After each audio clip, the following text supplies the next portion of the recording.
ন্যায় বিচার ছাড়া কি রাষ্ট্র টিকতে পারে? রাষ্ট্রবিজ্ঞান ও কোরআন হাদিসের আলোকে।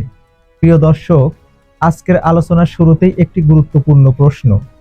একটি রাষ্ট্র কি শুধু শক্তিশালী সেনাবাহিনী, উন্নত অর্থনীতি কিংবা আধুনিক অবকাঠামোর উপর নির্ভর করে টিকে থাকতে পারে, নাকি একটি রাষ্ট্রকে দীর্ঘস্থায়ী ও শক্তিশালী রাখার সবচেয়ে বড় ভিত্তি হলো ন্যায় বিচার?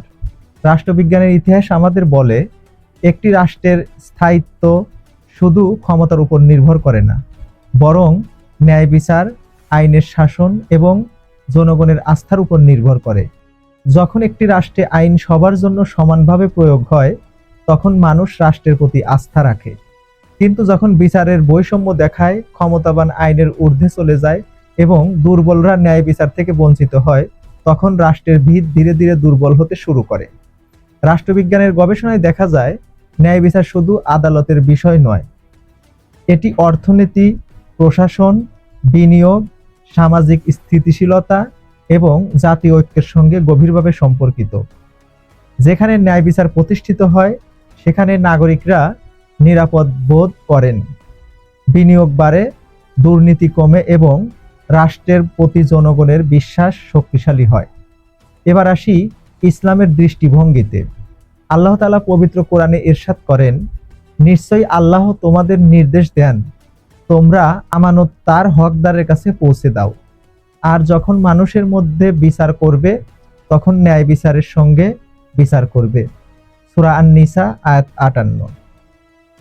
আর অন্য একটি আয়াতে আল্লাহ তাআলা বলেন, কোন সম্প্রদায়ের প্রতি বিদ্বেষ যেন তোমাদেরকে ন্যায় বিচার পরিত্যাগ করতে উদ্ধৃত না করে। ন্যায় বিচার করো, এটাই তাকওয়ার অধিক নিকটবর্তী। সূরা আল মায়েদা আয়াত ৮। লক্ষ্য করুন, এখানে আল্লাহ শুধু বন্ধুদের সঙ্গে নয়, এমনকি যাদের সঙ্গে মতবিরোধ বা বিরোধ রয়েছে তাদের প্রতি ন্যায় বিচার করার নির্দেশ দিয়েছেন। রাসূল সাল্লাল্লাহু আলাইহি ওয়াসাল্লাম বলেছেন, তোমাদের পূর্ববর্তী জাতিগুলো ধ্বংস হয়েছিল এ কারণে যে তাদের মধ্যে কোনো সম্মানিত ব্যক্তি চুরি করলে তাকে ছেড়ে দেওয়া হতো, আর দুর্বল ব্যক্তি চুরি করলে তার উপর শাস্তি কার্যকর করা হতো। সহিহ বুখারী ও সহিহ মুসলিম। এই হাদিস আমাদের শেখায়, আইনের অসম প্রয়োগ একটি জাতিকে ধ্বংসের দিকে নিয়ে যেতে পারে। রাষ্ট্রবিজ্ঞানে একটি বিখ্যাত নীতি রয়েছে, justice is the foundation of the state, অর্থাৎ ন্যায় বিচারই রাষ্ট্রের ভিত্তি। ইসলামও একই শিক্ষা দেয়। ইসলামের দৃষ্টিতে ন্যায় বিচার শুধু একটি আইনি দায়িত্ব নয়, এটি ইবাদত, আমানত এবং আল্লাহর নির্দেশ। তাই একটি রাষ্ট্রের শক্তি শুধু তার অস্ত্র, অর্থনীতি কিংবা রাজনৈতিক ক্ষমতা নয়, বরং তার প্রকৃত শক্তি নির্ভর করে ন্যায় বিচার, জবাবদিহিতা এবং আইনের শাসনের উপর। কারণ যেখানে আইনের বিচার প্রতিষ্ঠিত হয়, সেখানে শান্তি প্রতিষ্ঠিত হয়।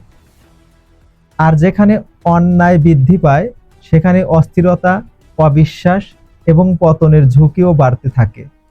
এখন প্রশ্ন আপনার কাছে, আপনার মতে একটি রাষ্ট্রকে দীর্ঘদিন শক্তিশালী রাখতে সবচেয়ে বেশি প্রয়োজন কোনটি?